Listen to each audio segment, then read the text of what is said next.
Well, today we have real treat. I've fallen in love with this vineyard, but also the people that grow it. They're so neat. Hello, I'm Ibo Tejada. I planted this place like 20 years ago, and it's 75% Tempranillo, and the rest is Garnacha. 100% Spanish grapes, because we decided to do that because it's tiny place. So I hope you guys can come in to check it out one day again, like we used to, and have fun right here. Okay? Yeah, so here's what happened. We got hooked up through, what would you call Terry? He's the winemaker host for where we make a lot of our wines. I've been working with Terry for a long time. And back when he was in Lake County, he made Tempranillo off this vineyard, and he said, you gotta get a hold of this. So one of our investors had made a request that we make a Tempranillo. And so we took Terry's advice, and we went up, and of course I have to look at the vineyard, so I go up there, and there's this. Ibo's he's like a Buddha. He's just fun to be around. He's an old-time Spaniard. He's also an extremely gifted carpenter, contractor. Yeah. He built this 15-bedroom house for his workers, and this wonderful, I don't know if you call it a barn or a workshop.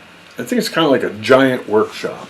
With like a bed and not a bed and breakfast. And then you go out to the vineyard, and he's talking about his philosophy, which he got as a farmer in Spain. So they do things the old way. And he doesn't believe in irrigation. He doesn't believe in toxic chemicals. He believes in just getting to know all of his vines by their first names. And there's a Spanish flag flying out there in the vineyard, and he's very Spanish.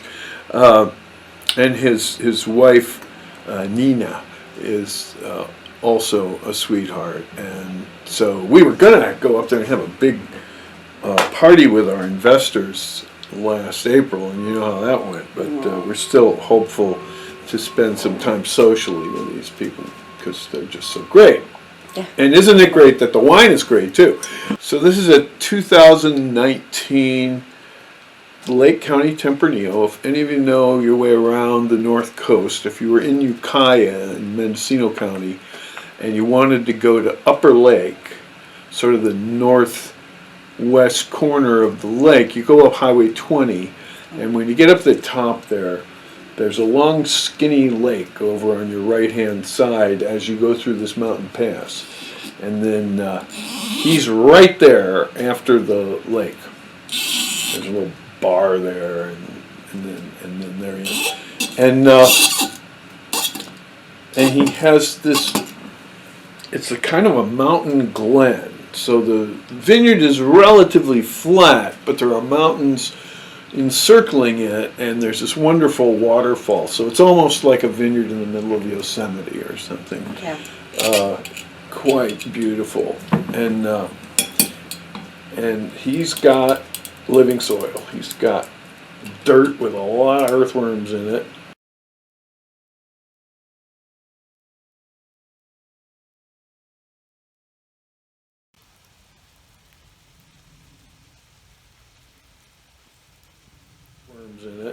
And so anyway, we didn't do anything unusual with this wine, and it just kind of made itself. Now Tempranillo, I'm a little bit scared of Tempranillo because in the Rioja it doesn't age very well by itself, and so you have to blend other things into it. But that's not what's going on here. This wine has just wonderful Bordelais structure to it. So first thing you get is just all of these sort of black cherry syrup. Yeah, it's dark grape. We didn't put very much oak on this thing. And it just smells alive. And this was, for all of those reasons, it was picked as the top pick of the 3 wines that were selected by the Slow Wine Guide 2021. Deborah Parker Wong liked this one even more than the others.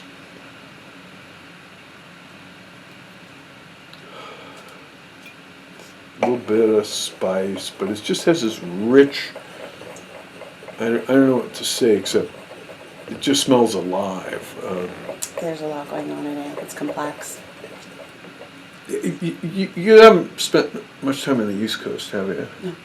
Well, when you get off a plane Never. in the East Coast, the air has this alive quality to it that I don't really get much in California because the air's too dry and things aren't as alive as they are back there. So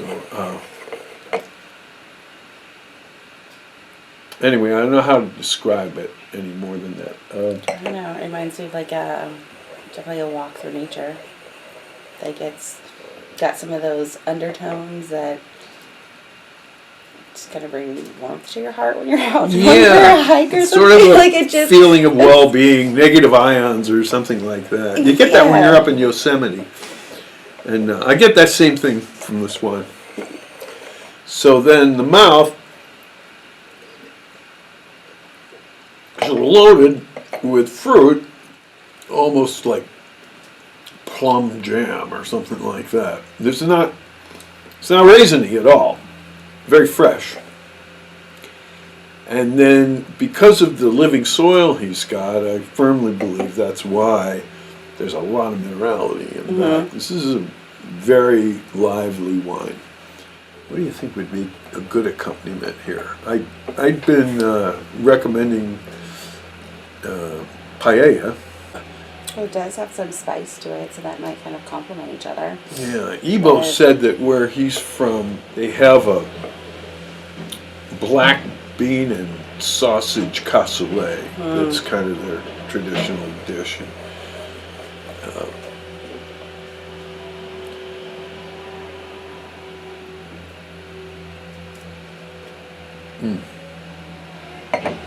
Now it kind of just reminds me of like cozying up on a night by a fire, like it'll keep you nice and warm. And Yeah, this is an extremely likable wine. Okay. Okay, boys. See what you think. Can I pick the color up off that? Yeah, don't try to read a magazine through that stuff. Yeah. Gee, it's completely dark. I don't see any like that.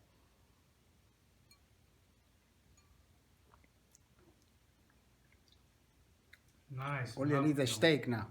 Yeah, that's right. Just a baby. Soft. So then good. Hasn't seen any oak yet. We'll put it in very old barrels, so it won't be oaky. You can drink it like this. Yeah, I know. Where do you get that mouthfeel? That's incredible. Well, some of it is just soft maceration.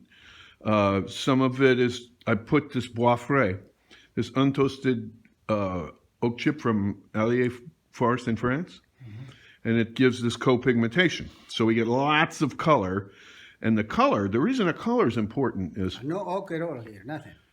just untoasted wood. Right now. Yeah. Yeah, Which- because it's like so dark and so beautiful. Yeah. Well, so the logic is that when the tannins start to polymerize, if they get too long, then the wine is dry. But when they're polymerizing, the color molecules, the anthocyanins, are like a bookend on the polymer, and so these polymers are very short, and that's why it's so refined and round and feminine and Yeah, it's rich. soft. Yeah. And also, It's this like is never. seamless. This will never precipitate. This wine can stay around for 20 years, and Like that. It it'll. already seems balanced. Yeah. I mean, like everything's. What kind of oak you use now after this?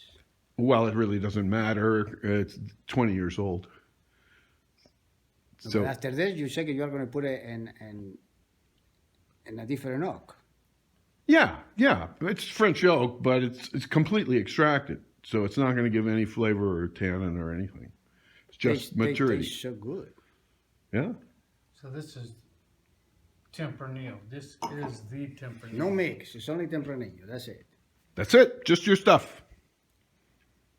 Very damn good. Probably You think never- I'm lying to you, huh? Well, that mouthfeel just hit me like a ton of bricks. Uh-huh. It's so soft. Yeah.